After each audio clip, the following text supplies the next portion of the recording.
Bonjour à tout le monde.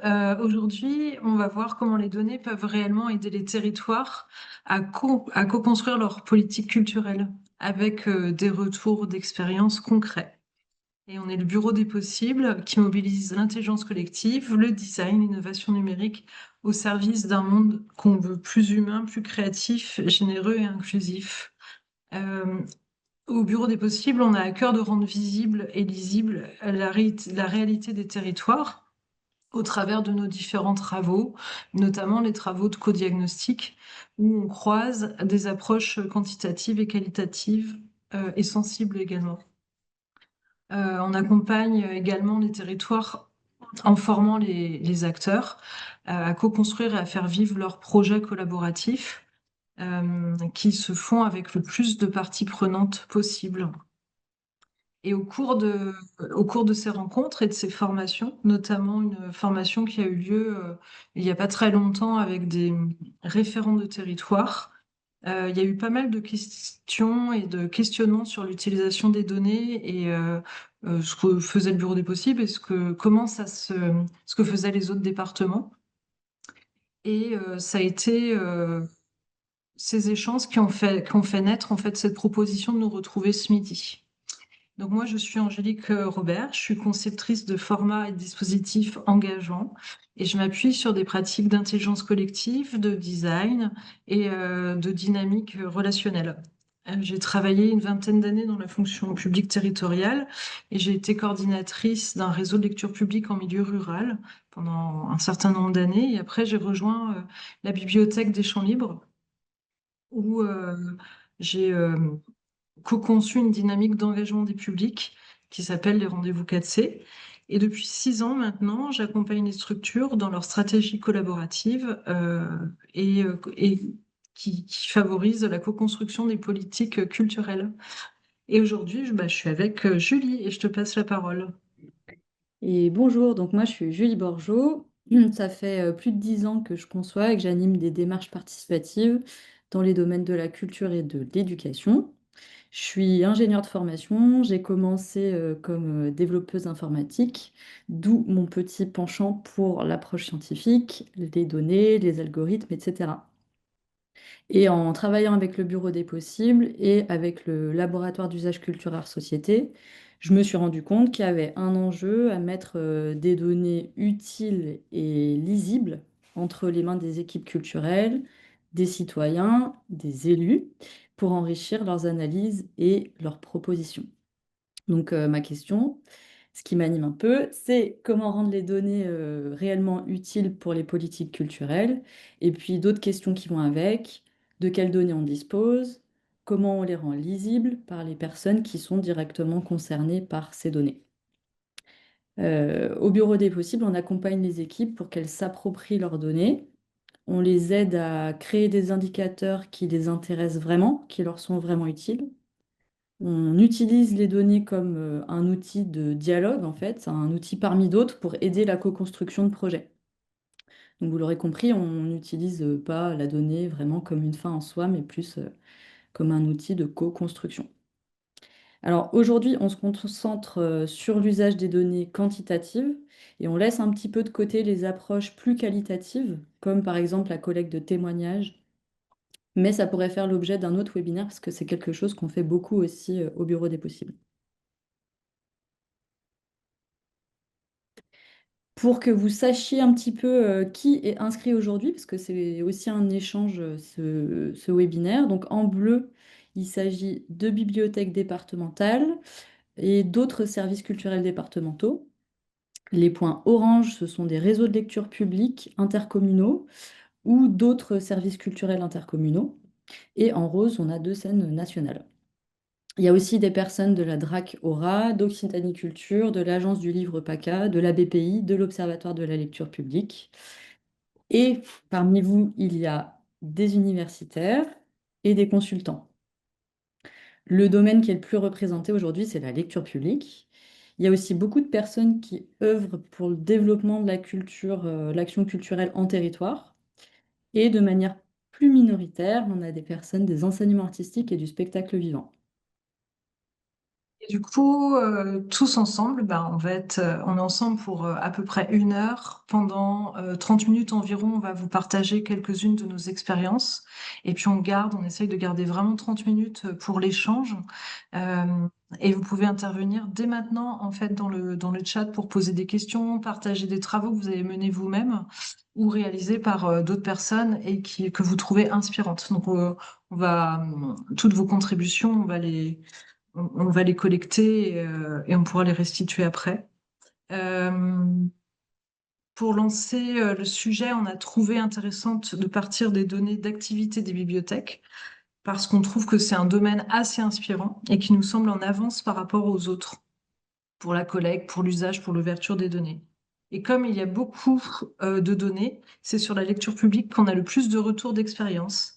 Mais on vous évoquera aussi l'enseignement artistique, le spectacle vivant.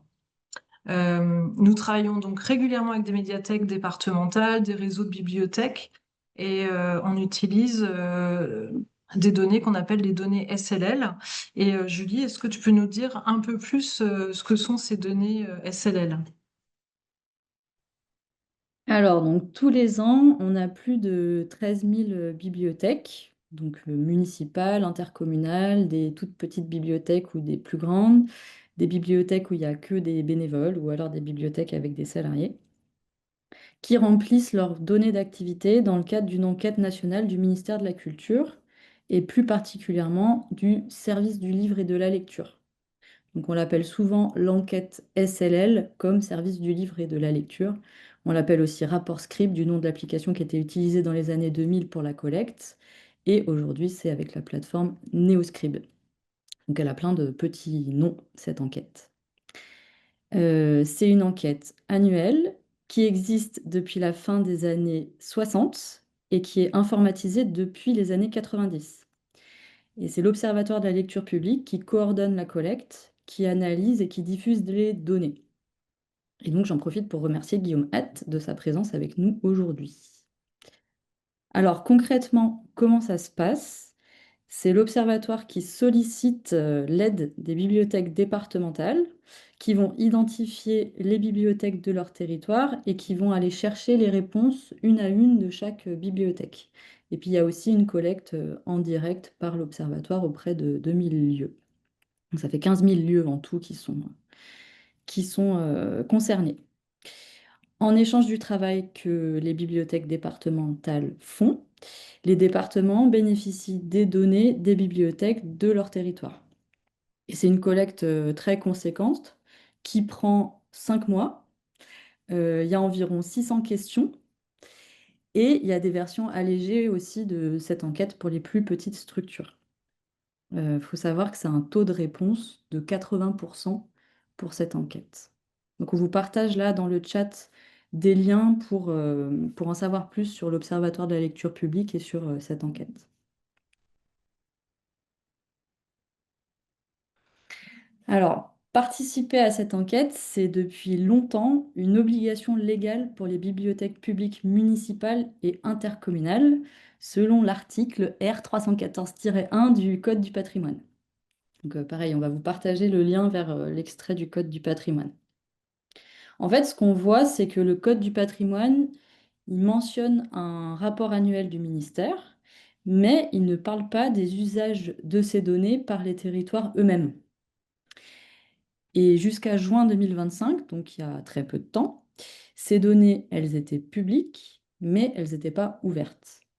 Donc le ministère avait les données nationales, les départements avaient les données de leur département, et les acteurs qui avaient besoin de données s'adressaient soit au département, soit directement à l'Observatoire de la lecture publique pour pouvoir faire des comparaisons, des historiques.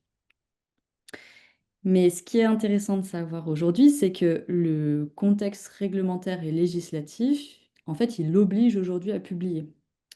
Donc en effet, depuis la loi de 2016 pour une République numérique, l'ouverture des données publiques, c'est devenu la règle par défaut et non plus l'exception. Et en plus de ça, il y a le Code des relations entre le public et l'administration qui encadre l'obligation de publier les données en ligne suite à des demandes d'accès. Donc ça, plus le fait qu'il y ait au sein de du ministère de la Culture des personnes qui sont particulièrement sensibilisées aux enjeux d'open data. Et du coup, bah, vous m'avez vu venir, je pense. Depuis juin 2025, il y a 46 colonnes qui ont été ouvertes par le ministère de la Culture sur data.gouv.fr. Donc on a ce que vous voyez à l'écran, les équivalents temps plein salariés ou équivalents temps plein bénévoles, les surfaces des bibliothèques, le nombre de documents de la bibliothèque, le nombre de prêts, l'accès au Wi-Fi, les dépenses, etc. Donc ça, c'est tout à fait nouveau. Avant, il y avait bien des données ouvertes sur les bibliothèques, mais il y avait beaucoup moins de colonnes, beaucoup moins de données. Et donc, on utilisait les données uniquement à l'échelle du département finalement. Alors, concrètement, ces données SLL, elles servent à alimenter les rapports d'activité des bibliothèques. Pour les bibliothèques départementales, la collecte, c'est aussi un moment important pour garder le lien avec toutes les bibliothèques de son territoire, et notamment les plus petites, avec qui il y a parfois moins d'échanges. Les données, elles servent à valoriser le travail des bibliothèques ou des réseaux de bibliothèques, à observer leur évolution, ou encore à justifier des demandes de budget, d'équipement, à échanger avec les élus, à les convaincre en leur montrant par exemple comment on se situe par rapport aux voisins, comment on se situe par rapport à des moyennes départementales, nationales, sur différents indicateurs. À gauche, ce que vous voyez à l'écran, c'est l'outil de visualisation de la médiathèque départementale de Lyon. Et salut à Laurent Redor qui est avec nous aujourd'hui. Donc l'outil à gauche, il facilite l'accès aux données pour les référents de territoire de la médiathèque départementale. Et aussi, il montre concrètement que les données qui sont collectées, elles sont utiles et elles sont lues. Donc il faut bien les renseigner. L'outil, il va aussi croiser les données de l'enquête nationale avec d'autres bases de données ouvertes, par exemple les collèges, les écoles, le nom des élus, etc. Et cet outil, c'est un modèle qui peut être réutilisé par d'autres départements. À droite, vous avez un exemple qu'on a réalisé pour la ville de Vannes, qui avait mis en commun avec d'autres villes similaires, comparables, des données en fait pour pouvoir échanger avec les élus. Et ça, c'est un exemple, mais parmi d'autres, de comparaisons qui sont beaucoup plus faciles à faire aujourd'hui, vu que ces données ont été ouvertes en fait.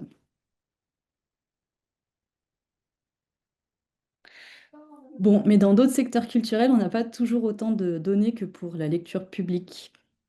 Bon, pour prendre un exemple, dans les enseignements artistiques, c'est autre chose.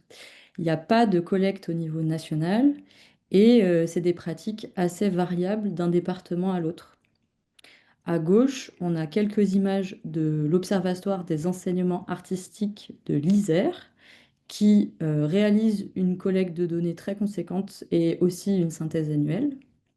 À droite, on a la Haute-Savoie qui a choisi une autre approche plus simple et qui pose chaque année en fait une seule question très ciblée aux acteurs pour avancer sur un sujet précis, comme par exemple les trajets entre le domicile et le travail des professeurs de musique. Et ce qu'on voit aussi dans d'autres départements, c'est que parfois on connaît pas les structures du département, on connaît uniquement les structures qui font des demandes de subventions. Il n'y a pas de cartographie des acteurs, il n'y a pas de base de données disponible sur les enseignements artistiques pour co-construire un schéma directeur. Donc le besoin qu'on a pu observer, c'est surtout ceux des services culture, de valoriser la richesse culturelle de leur territoire, de montrer l'impact de leur accompagnement face aux élus, face aux DG, et de disposer d'outils partagés pour mieux se connaître et pour travailler ensemble, pour co-construire. Pour la suite là, de cette présentation, euh, on a envie de vous présenter quelques projets où on a utilisé les données pour co-construire les politiques culturelles. On a à peu près, on a un peu moins d'une vingtaine de slides pour ce webinaire-là. Et l'idée, c'est vraiment de partager après. Donc, on va être un peu concise, mais l'idée, c'est de vraiment faire des présentations, de vous partager quelques exemples. Et on va commencer, Julie, par un projet qui a un peu lancé les choses. Raconte-nous ça. Alors, donc, on va parler de la bibliothèque départementale du Val d'Oise et je les salue aussi parce qu'ils sont venus en force aujourd'hui. Donc, en 2023, la BDVO constatait que les données SLL, elles étaient longues à collecter et que finalement, il y avait peu de personnes qui les utilisaient à la BDVO. Et aussi, elles n'étaient pas utilisées dans leur stratégie. Donc, on les a accompagnées pour définir 4 indicateurs de progrès qui sont alignés sur leurs axes stratégiques. Chaque indicateur comporte 4 niveaux et c'est à chaque fois pour aider les bibliothèques à se situer et à clarifier les objectifs de la BDVO en lien avec les bibliothèques. Donc ça, c'est ce que vous voyez à gauche. Pour calculer ces indicateurs sur l'ensemble du réseau, il nous manquait des données sur le numérique et sur le développement durable. Et ce, malgré les 800 colonnes des données SLL. Donc, on a envoyé un questionnaire complémentaire aux bibliothèques. Et donc maintenant, je vous invite à regarder à droite sur la slide. En fait, on voulait que ce soit intéressant pour les bibliothèques de répondre à ce questionnaire supplémentaire.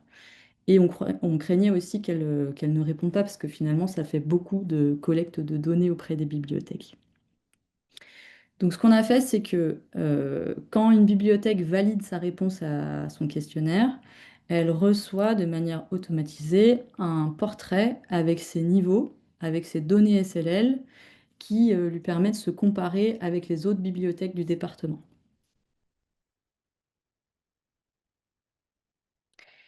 Et ça a encouragé la participation et aussi l'appropriation de ces quelques données qui sont issues de l'enquête SLL. Pendant des ateliers, les bibliothèques, elles ont relu ces portraits de bibliothèques qu'on avait proposés pour les améliorer et pour se les approprier. Et donc les référents de territoire qui sont présents aujourd'hui pourront nous dire comment et si elles s'en servent maintenant comme des outils de dialogue justement avec les élus, avec les équipes, et ce que ça permet d'avoir leurs données vis-à-vis des autres bibliothèques du département. Tous les portraits de bibliothèques aujourd'hui du département, ils sont disponibles sur le site de la BDVO. Donc on va vous envoyer le lien aussi pour que vous puissiez y avoir accès.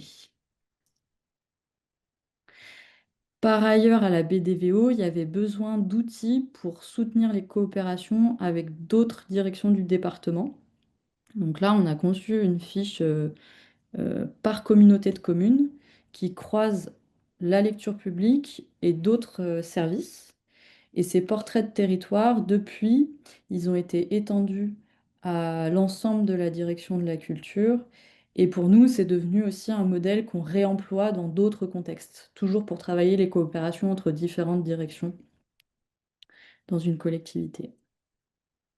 Donc, du coup, sur ce modèle d'aller chercher des données euh, plus précises en complément des données SLL, on peut évoquer aussi le département, la bibliothèque départementale de la Mayenne, qui, dans le cadre de l'écriture de son schéma départemental de lecture publique, avait besoin d'avoir un focus plus particulier sur le numérique.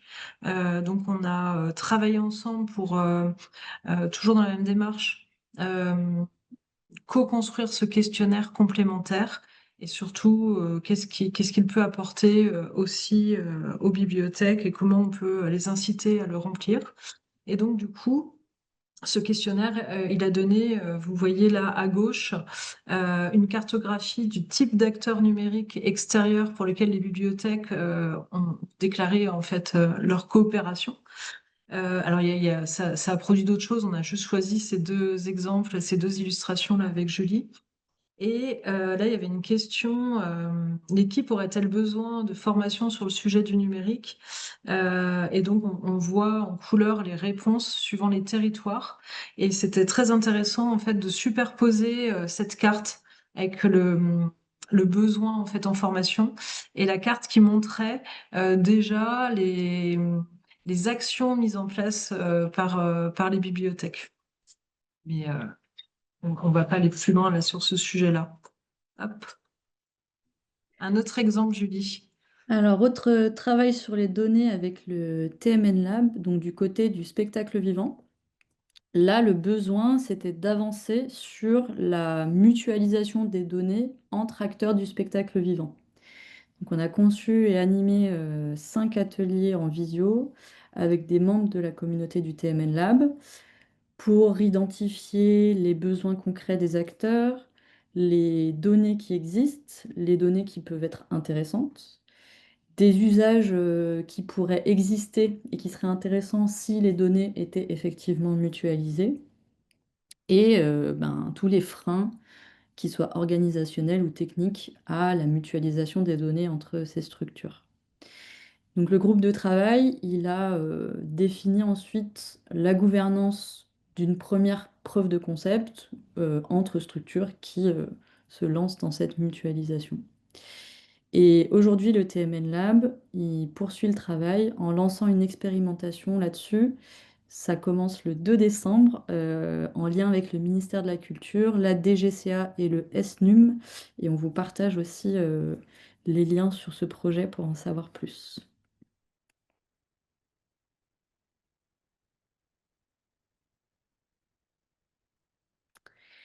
Alors, autre exemple, à la médiathèque de Lezoux, où là, on a co-conçu avec les bénévoles et avec les habitants des indicateurs plus sensibles qui dépassent le sujet des inscrits, des nombres de prêts, etc. Donc le zoo, c'est un lieu qui est assez connu pour sa démarche de co-construction de culture participative, et c'est dans un territoire très rural. Donc là, ce travail, ça a permis de faire émerger des critères d'impact qui reflètent plutôt la valeur sociale de la médiathèque.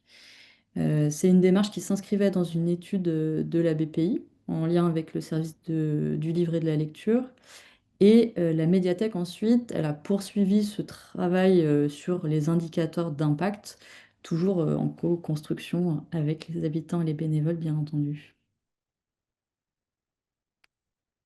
Une autre expérience avec l'établissement public territorial Est Ensemble, cette fois pour une évaluation, donc une évaluation collective du contrat de territoire lecture pour objectiver l'effet de ce financement pour les bibliothèques.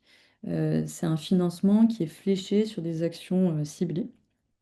Et c'était aussi en vue de la rédaction du prochain contrat territoire lecture. Donc là, on a analysé les données existantes, on les a complétées par une enquête en ligne auprès des bibliothèques et on a utilisé ces données comme des outils de dialogue lors d'ateliers. Et en fait, la démarche, elle était assez difficile parce que les indicateurs d'évaluation qui étaient définis dans le contrat territoire lecture, ils ne correspondaient pas forcément aux données qui étaient effectivement disponibles. Donc, par exemple, il y avait dans les indicateurs d'évaluation la qualité de la production des ateliers d'éducation aux médias. Ou alors, il y avait le nombre de tout petits inscrits dans les bibliothèques, ce qui, en fait, est une donnée qui n'existe pas, le nombre de tout petits qui sont inscrits. À noter aussi, là, dans un contexte d'évaluation, les données chiffrées, finalement, elles peuvent être assez mal perçues parce qu'elles ne racontent pas grand-chose de l'expérience qui a été vécue concrètement par les bibliothèques dans la mise en œuvre de ces actions. Donc c'est à compléter absolument par des collectes de témoignages, des bilans qualitatifs en atelier, ou alors à prendre en amont pour, avant de d'écrire des indicateurs dans le contrat, travailler ensemble justement sur des indicateurs qui sont les bons, qui soient justes et qui puissent représenter effectivement le travail. Merci Julie pour tous ces exemples. Moi, j'avais envie, on est presque sur la fin là, de nos partages. J'avais envie de faire un petit aparté et de sortir du milieu culturel. Donc là, c'est une mission qu'on a en cours avec le rectorat de Rennes. C'est juste pour montrer que dans tous les exemples qu'on a partagés, il y a un traitement graphique et numérique. Et la visualisation des données, ben, elles peuvent être dessinées aussi, comme dans cet exemple. Donc là, on voit c'est un projet qui est dans le centre-Bretagne, qui s'appelle l'espace service jeunesse, donc dans un territoire où il n'y avait rien avant. Et on voit là, avec ce dessin-là, entre 2023 et 2025, euh, d'où viennent les personnes, euh, et puis, voilà, combien de personnes ont fréquenté d'année en année ce nouveau service. Et pour terminer, une mission qu'on accompagne là en ce moment. Donc, dans le cadre du co-diagnostic du réseau des médiathèques du Golfe, donc en Bretagne aussi, on s'est appuyé vraiment sur la visualisation des données dans le cadre des ateliers, notamment bah, les ateliers de co-conception des actions et dans les ateliers de co-conception des scénarios. Donc, par exemple, vous voyez là sur cette photo, on voit un groupe de personnes qui sont en train de regarder ce qu'on a pu extraire. Alors, c'est un réseau qui fonctionne par pôle. Et donc, ce qui était intéressant, c'était de savoir est-ce que entre les pôles, il y a des habitants qui du coup, circulent, sont inscrits dans un pôle dans lequel ils peuvent emprunter et ramener leurs documents, mais est-ce qu'ils vont aussi dans d'autres pôles? On a, on a pu, grâce aux données, visualiser les flux de déplacement des personnes et ça a vraiment aidé. Ça a été en tout cas un appui pour les personnes. On- Là, on voit dans l'atelier sur la co-construction des scénarios pour essayer de redessiner des futurs territoires, des futurs pôles. Est-ce qu'on part sur des pôles un peu plus grands? Donc voilà En fait, ce qui nous intéresse vraiment, c'est pas de visualiser les données. Et Julie, tu l'as expliqué tout à l'heure, par exemple, ça nous aide à la décision, mais de pouvoir les utiliser dans le cadre des ateliers, euh, ça nous amène une autre dimension. Et avant de lancer les échanges, Julie, moi j'aurais une question pour toi. Est-ce que tu pourrais nous partager, est-ce qu'il y aurait par exemple trois erreurs fréquentes que tu as pu observer quand on travaille avec les données, et notamment pour co-construire les politiques publiques? Est-ce que tu aurais ça à nous partager? Mais tout à fait, j'ai préparé 3 erreurs fréquentes. Alors la première, premier point, je pense, c'est de considérer que les données, elles vont parler d'elles-mêmes. Donc en fait, quand on aura les données sur telle ou telle chose, on pourra prendre notre décision. En fait, la donnée seule, souvent, elle dit pas grand-chose. Elle a besoin d'être interprétée, comparée, débattue et replacée dans une réalité. Donc ça, c'est un premier point. Le deuxième que je citerai, c'est de vouloir mesurer l'impact de quelque chose avec des données qui n'ont jamais été collectées pour ça. Parce qu'au final, on se retrouve à utiliser des données pour autre chose et on surinterprète ou voilà, on fait des espèces de corrélations bizarres. Euh, et puis le troisième point, c'est de croire qu'on a des tonnes de données à disposition pour évaluer la culture ou pour l'impact de la culture ou autre. Ou alors pire que avec ces tonnes de données, on va pouvoir utiliser l'IA et en 5 minutes, on aura des indicateurs, etc. En fait, très souvent, bah, il manque des données sur les activités culturelles. Ou alors on a des données, mais de là à les rendre comparables, c'est assez difficile. Et souvent, ça nécessite quand même de se plonger dedans pour comprendre d'où elles proviennent, comment elles ont été renseignées, pour pouvoir juger de leur fiabilité euh, et pour pouvoir les utiliser réellement. Donc ça, c'est un peu les points à éviter. Et du coup, quand on corrige ça, quand on a conscience de ça, on peut chercher à utiliser les données plutôt comme un levier de dialogue. On peut chercher plutôt à concevoir des indicateurs qui nous correspondent et qui sont basés sur les données qu'on souhaite effectivement collecter. Et on peut utiliser ces indicateurs et ces données comme des outils qui servent effectivement à coopérer et à prendre des décisions ensemble. Donc voilà un peu sur l'utilisation des données comme un moteur de compréhension, de coopération, de décision collective. Donc maintenant, ce qu'on vous propose, ça y est, on est 32 minutes, on n'est pas trop mal. Ce qu'on vous propose, c'est de partager dans le chat euh, ou à l'oral si vous le souhaitez. Enfin, vous avez aussi le droit d'ouvrir votre micro et de vous exprimer. De partager vos expériences des usages des données, les données qui vous ont servi ou les données qui vous ont posé problème, euh, celles qui vous manquent, que vous aimeriez avoir, que vous n'avez pas forcément, des blocages que vous avez pu rencontrer ou des choses que vous aimeriez mettre en place.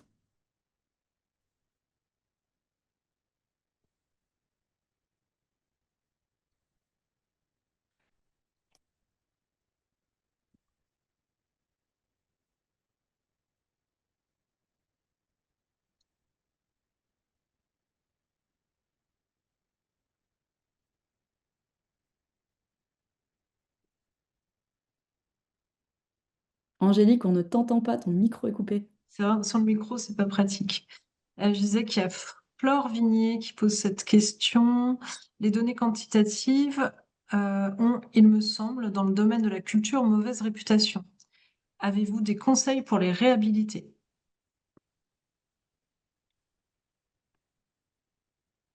Alors, c'est comment pour toi, Angélique, la réputation des données dans le Alors moi, domaine de la culture? je n'ai pas ce sentiment-là. Au contraire, moi, je travaille beaucoup avec les bibliothèques. Tu le disais au tout début, Julie, euh, dans le milieu des bibliothèques, la collecte des données SLL, maintenant, on est passé un peu de, au début, c'était un peu rédhibitoire et c'est encore le cas dans certains territoires, hein. C'est pas toujours simple de récupérer les données. Je crois que les bibliothèques départementales pourront témoigner de ça. Euh, mais euh, mais aujourd'hui, j'ai l'impression que c'est plus normalisé et que les bibliothèques ont compris en quoi ça peut les aider à travailler leur projet et puis aussi, alors sans parler en tout cas de peut-être de la co-construction de la politique culturelle, mais au moins de la mise en place des actions. Euh, Mm. Moi, je partage pas trop, j'ai pas trop rencontré cette impression-là, qu'elles auraient mauvaise réputation. Ouais, alors je pense, du coup, ça m'a donné le temps de réfléchir. Ce qui a assez mauvaise réputation, c'est le fait de devoir fournir des données pour faire des bilans enfin, qui correspondent à des obligations sur des demandes de subventions. Et finalement, il y a plein de rapports comme ça qui sont renseignés avec des données mais qui en fait ne sont pas utiles aux acteurs eux-mêmes, qui sont fournis pour justifier du fait d'avoir fait ceci ou cela, mais qui seraient pas utiles aux acteurs eux-mêmes. Donc, moi, il me semble que ce qu'on peut faire pour améliorer la réputation justement des données dans ce cadre-là, c'est plutôt que d'être sur des indicateurs d'évaluation qui sont pas très utiles, c'est d'avoir des vrais échanges et des vrais questionnements sur quelles sont les données qu'on demande de collecter aux acteurs et pourquoi. Qu'est-ce que ça va, à quoi ça va véritablement servir et en quoi ça peut être utile aux acteurs eux-mêmes. Donc moi, je dirais que c'est un peu le plan d'action qu'on essaye de mettre en œuvre. Du coup, Émilie, hein, tu peux prendre la parole si tu veux, mais autrement, je lis ta réponse. Tu veux intervenir, Émilie, à l'oral? Non, voilà, c'était juste pour dire, enfin, nous, au département du Lot, on a un service, en fait, qui fait de la cartographie et de la gestion de données. Et en fait, clairement, il bataille pour ouvrir ces outils-là à des agents comme nous, hein, qui faisons de l'évaluation. Et parce que pour des questions de sécurité, de crainte qu'on sache pas utiliser, etc. Donc, en fait, on est très, très limité aussi dans la possibilité de développement de nouveaux outils, par exemple. Je pense à l'outil de Lyon qui est vraiment super, qui utilise Looker. Moi, si la DSI apprend que j'utilise Looker, ça va pas bien se passer, quoi. Voilà. Mais justement, je me demandais si Laurent pouvait réagir à ce sujet de... Je peux. Ouais. Je peux. Alors, alors effectivement, nous, côté élu, côté DSI, ils n'étaient pas tellement enchantés hein, que j'utilise ce type d'outil. Maintenant, en fait, nous, on bénéficie de la suite Office 365. Donc, j'ai demandé une licence pro pour Power BI, hein, qui est un équivalent. Ça a été refusé parce qu'effectivement, la DTN a son propre outil aussi de traitement de la donnée. Donc, il s'est avéré que moi, j'avais une idée précise et qui s'est affinée dans le temps sur l'outil à développer et que c'était quand même très compliqué de leur demander de développer cet outil que j'avais dans la tête parce que ça leur aurait pris un temps phénoménal. Donc, en fait, ils ont jeté l'éponge. Ils m'ont laissé faire, c'est-à-dire qu'en fait, les lookers à l'heure actuelle sont considérés un peu comme mes bacs à sable, hein. Les différents outils que j'ai développés, ce sont des bacs à sable. Et ils ont pris le problème à l'inverse, c'est que l'ADTN a dupliqué l'outil, ce qui fait que c'est totalement transparent pour les élus, hein, étant donné que les élus sont confrontés à la version officielle DTN exclusivement, qui effectivement se trouve sur des serveurs du département, donc sur VPN. Et quand nous, on est dans les bibliothèques à l'extérieur, si on n'avait que cet outil-là, alors déjà, il faut demander un accès nominatif par personne. Et le fait de se connecter à un VPN quand on est dans certaines campagnes de Lyon, c'est très compliqué. Alors en fait, nous, dans le service, on utilise les outils que j'ai développés parce qu'ils sont beaucoup plus facilement accessibles. Voilà pour cette réponse. Mais effectivement, il y a un vrai sujet, il y a un vrai sujet autour des outils Google. Et puis des compétences aussi à mettre en œuvre. Enfin, voilà, moi je suis bibliothécaire, je sais que c'est un sujet qui m'intéresse, la donnée me fait pas peur, mais bon, il n'empêche que, enfin voilà, Laurent, j'imagine que tu as passé un temps assez considérable sur la création de l'outil, justement cette négociation sur les outils, les Hmm. développements, etc. Et c'est vrai que c'est difficile de dégager du temps pour faire ça. C'est, on devrait, Oui, mais c'est difficile. oui. Oui, c'est vrai. Après, c'est parce que j'ai aussi de l'appétence pour ce genre d'outils et de procédés. Et c'est pour ça que je me suis beaucoup, alors là, pour le coup, je me suis beaucoup auto-formé et pas spécialement sur le lieu de travail, où j'étais plus là dans la construction effective, parce que c'est vrai que il y a ça aussi. C'est vrai que c'est pas si compliqué que ça. Enfin, bon, des fois je le dis, mais les retours de certains collègues qui ont déjà récupéré l'outil me disent bah, c'est quand même pas si simple que ça. Récupérer, c'est simple. Après, effectivement, quand on veut mettre un peu les mains dans le moteur, c'est plus compliqué. Moi, j'ai trouvé ça assez simple parce que oui, je suis assez à l'aise avec ce genre d'outil. Euh, mais ça demande un peu de temps. Oui, ça m'a pris tout compris 3 mois. Après, je continue de le développer, hein, l'outil, c'est-à-dire qu'il a encore beaucoup évolué. Là, je suis en train de développer toutes les parties en fait prévision, c'est-à-dire que ça demande en fait, c'est-à-dire qu'au départ, c'était un outil d'analyse des données du SLL. C'était vraiment un outil qui était un outil de visualisation de ces données. Et à l'heure actuelle, quelques mois après, ça va bien au-delà.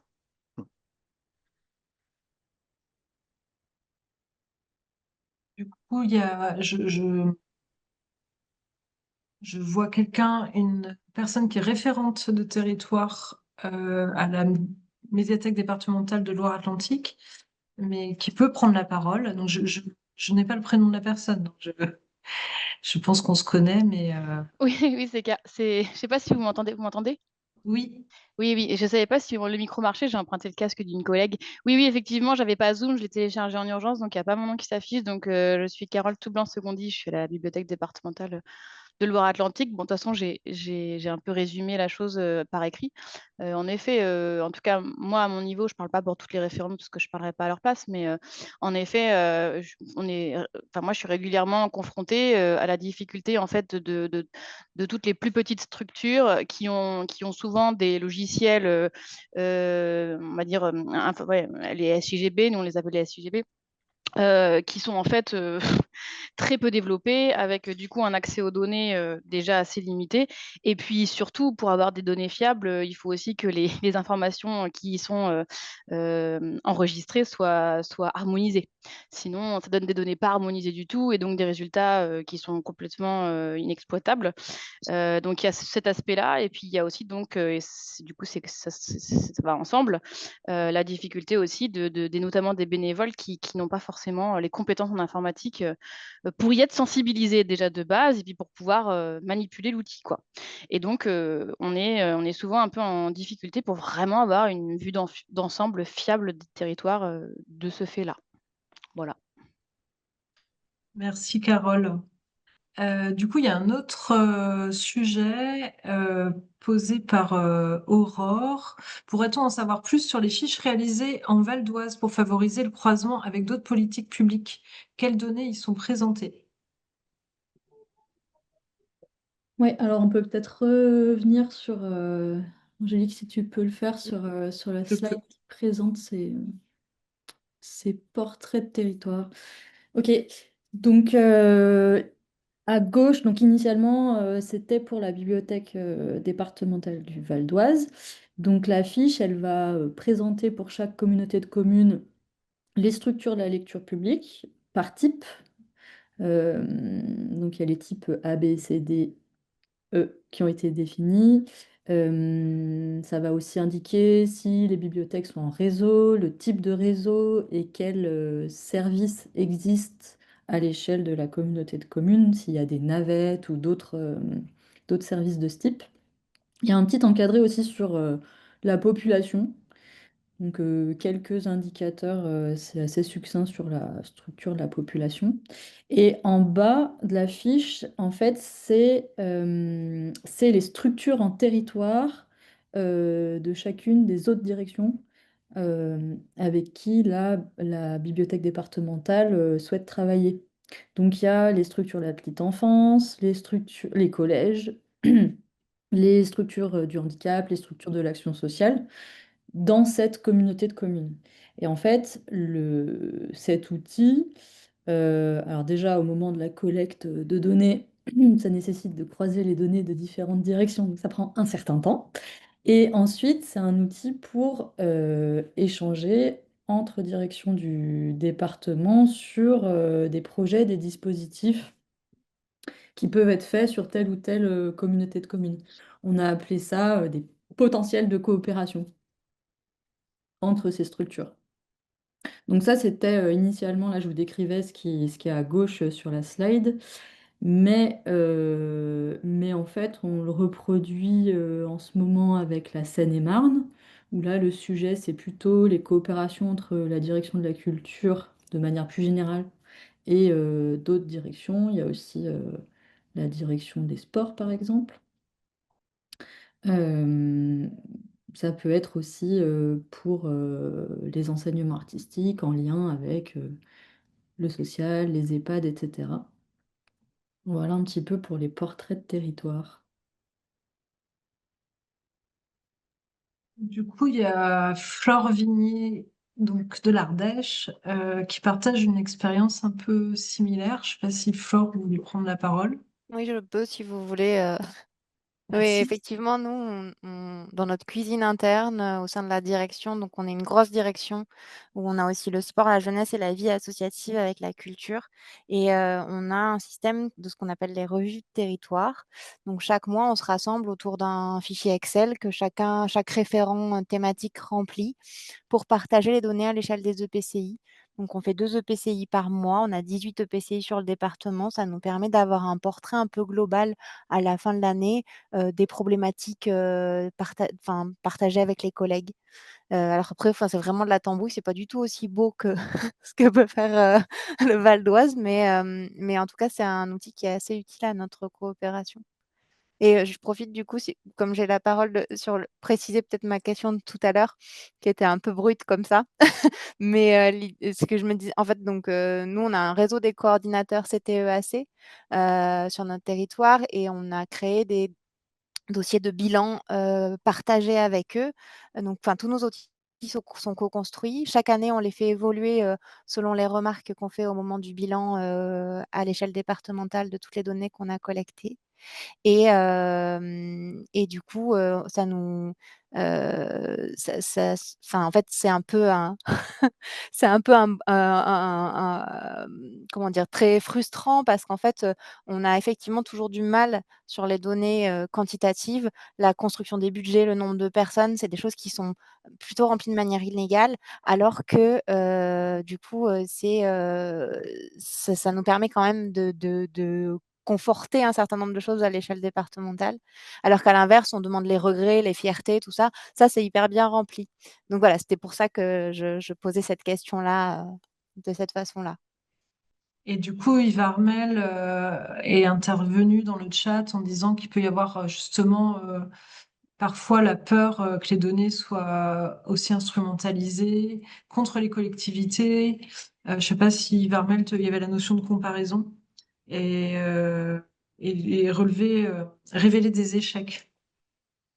Oui, ben après, quand on a des chiffres, on peut se comparer par rapport aux autres, et donc les chiffres peuvent montrer une moins bonne performance, quoi. Donc, voir une décroissance du nombre de lecteurs, par exemple. Donc, on n'a pas forcément envie de se faire évaluer parce que qui dit data, bah, ça nous renvoie aux notes qui nous ont évalués de manière un peu sélective tout au long de notre vie, quoi. Donc, on a quand même un rapport à ça. Et puis, on a eu un exemple récemment où des chiffres présentés sur une data vise pouvaient mettre en difficulté une bibliothèque d'un territoire parce que le nombre de salariés semblait énorme, alors que c'est la manière dont les chiffres qui ont été préparés qui mélangeaient différents types de salariés, mais qui pouvaient pousser les élus à faire des décisions plutôt négatives pour l'équipement. Et donc, il y avait tout un travail de médiation à faire pour ces chiffres. Donc, je vois ce type de limites peut-être qui peuvent être des freins, alors que poser comme un outil de discussion et de médiation, si c'est au bon endroit, là, je pense que là, c'est plus facile, quoi. Merci, ouais, pour ces apports.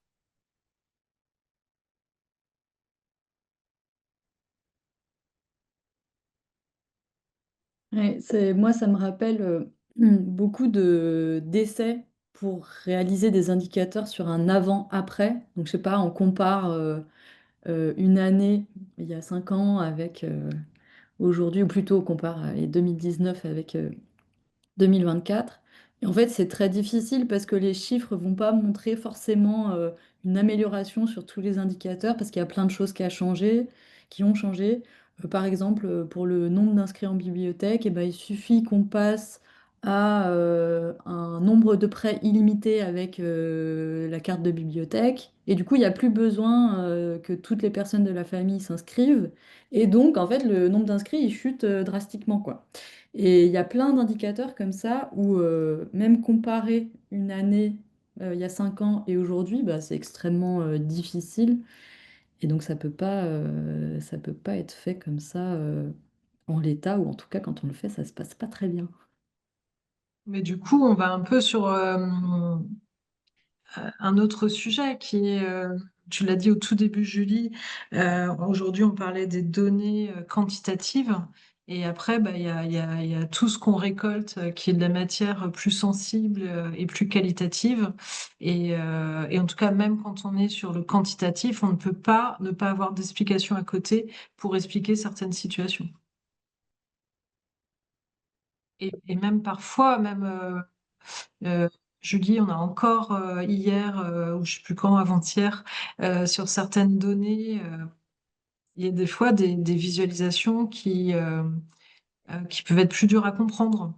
Euh, on a, pour la ville de Vannes, on a croisé les données INSEE des territoires et les catégories de personnes adhérentes à la bibliothèque. Et donc, on s'est aperçu, par exemple, que sur certains quartiers, il y avait beaucoup de personnes de plus de 60 ans et que quand on regardait le pourcentage, ils étaient finalement sous-représentés dans les adhérents de la bibliothèque. Et moi, j'avais du mal à lire, en fait, cette visualisation-là. Donc, on voit bien qu'il faut être... il y a besoin de beaucoup d'allers-retours sur la façon dont on présente les données qu'on va traiter. Alors n'hésitez pas si vous avez d'autres questions, il nous reste quelques minutes, ou pas forcément des questions, hein, ça peut être des témoignages de ce que vous mettez en place, ou Mm. de ce que vous Si, avez vu ailleurs. Laurent? oui, juste pour abonder dans le sens de ce qui vient d'être dit, c'est que moi j'ai eu le cas, c'est-à-dire que nous, au niveau de la direction générale, ils ont retenu un chiffre de l'analyseur qui était la moyenne d'ouverture annuelle des bibliothèques. Nous, c'est 135 jours. Et en fait, ils ont, de ce chiffre-là, ils en ont déduit que les bibliothèques étaient toutes fermées pendant les vacances scolaires, ce qui est une aberration. Mais c'est comme ça qu'ils l'ont traduit. Oui. Donc en fait, effectivement, un chiffre, ça reste un chiffre, c'est-à-dire que derrière, il y a besoin d'une personne pour les expliquer, ces chiffres. Donc j'ai eu cet écueil. Effectivement, c'est que moi, à partir du moment où j'ai mis à disposition de la DG et des élus mes outils, il y a eu des problèmes d'interprétation. Ouais, donc ça pose quand même le sujet de où est-ce qu'on diffuse les indicateurs, les analyses, les visualisations qu'on fait Oui, et comment elles sont reçues, parce qu'effectivement, un graphique, il peut être complètement pris en capture d'écran et complètement sorti de son contexte, même si dans un document, on avait fait toute une mise en contexte, toute une argumentation, etc. exactement. Et voilà. C'est la différence entre l'outil technique qui permet d'analyser et l'explication qu'on doit fournir aux personnes concernées. Mm, mm.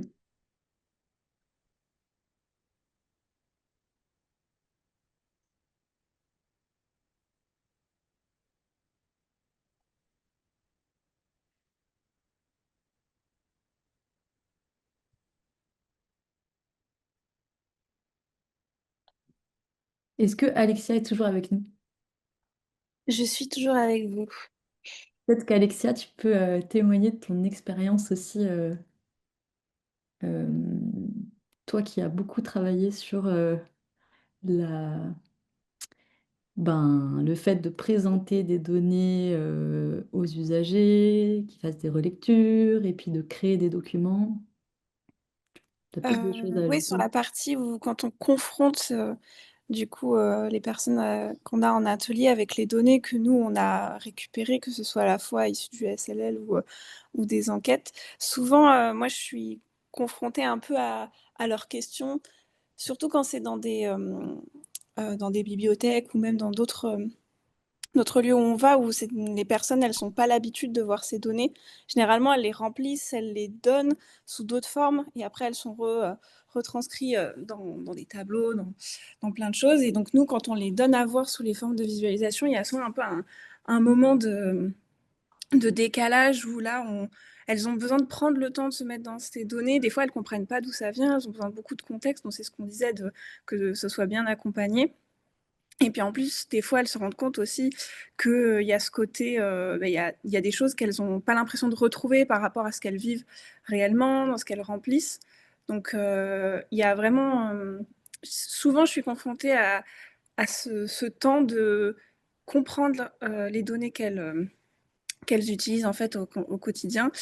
Enfin, qu'elles n'utilisent pas au quotidien, mais donc qui sont issus de choses qui reflètent le quotidien et donc de les mettre en relation avec ce qu'on leur demande dans l'atelier. Et des fois, c'est pas simple. Des fois, ça fait des situations un peu rigolotes où j'ai les gens qui ont envie de rentrer dans la donnée et de tout vérifier. Donc d'aller chercher par rapport à ce qui a été envoyé avant pour vérifier si c'est bien les bonnes choses. Et donc là, ça permet aussi de se rendre compte c'est quoi l'importance des données qui sont transmises dans les enquêtes SLL surtout.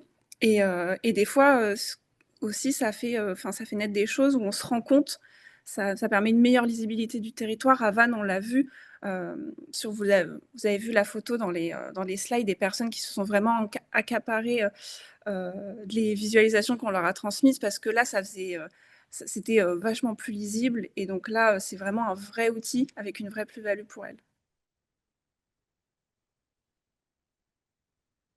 Merci Alexia. Julie, je pense on arrive à la fin. Il y a déjà des personnes qui nous quittent parce qu'elles ont des réunions à 14 heures. Je te laisse conclure. Allez, alors, donc, on va clôturer le webinaire sur l'usage des données pour la co-construction de politiques culturelles. Tchouc.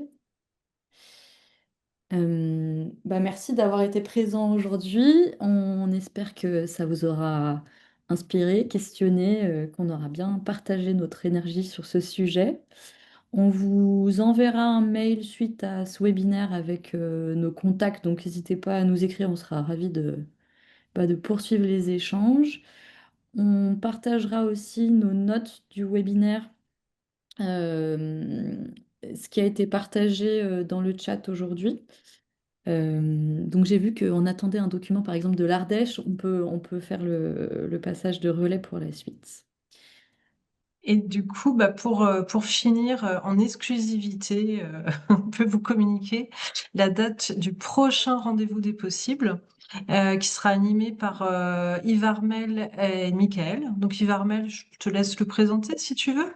Oui, un mot rapide. Donc, on vous donne rendez-vous le 15 janvier à 13 heures, pareil, pour un webinaire d'1 heure, cette fois-ci sur le thème des remixes. Vous avez entendu parler de muséomix et ces variantes dans différents champs, que ce soit les bibliothèques, l'éducation avec EduMix. Et en ce moment, nous, on travaille sur les remixes des enseignements artistiques, de conservatoires ou autres. Donc, ce sont des sprints, des temps d'innovation situés dans des lieux. Et la question qu'on a toujours, c'est oui, mais une fois que c'est passé, qu'est-ce qu'il en reste? Qu'est-ce que ça a produit? Et donc, en 1 heure, on va essayer d'interroger des personnes qui ont accueilli des remixes pour voir quels sont les effets de ces temps d'innovation collectif. Voilà, rendez-vous le 15 janvier, 13 h, 13-14. Merci Yves Armel. Et puis merci à tout le monde. C'est chouette, je suis contente, ça fait un moment qu'on se disait au Bureau des possibles, et c'est dans la culture du Bureau des possibles de partager un peu ce qu'on voit sur les territoires. On se partage beaucoup de choses déjà entre nous, mais l'idée c'était vraiment d'être dans une discussion. Alors on est en visio, on serait peut-être mieux autour d'un café, mais voilà. Et je suis très contente qu'on ait pu faire ce temps d'1 heure et de voir qu'en 1 heure on a le temps de se partager quand même pas mal de choses. Merci à tout le monde d'avoir été là, et on aura l'enregistrement qui sera sur la chaîne YouTube du Bureau des possibles. Merci, bonne journée à tous. Bonne journée. Merci. Bonne fin de Au journée. revoir. Au revoir. Merci.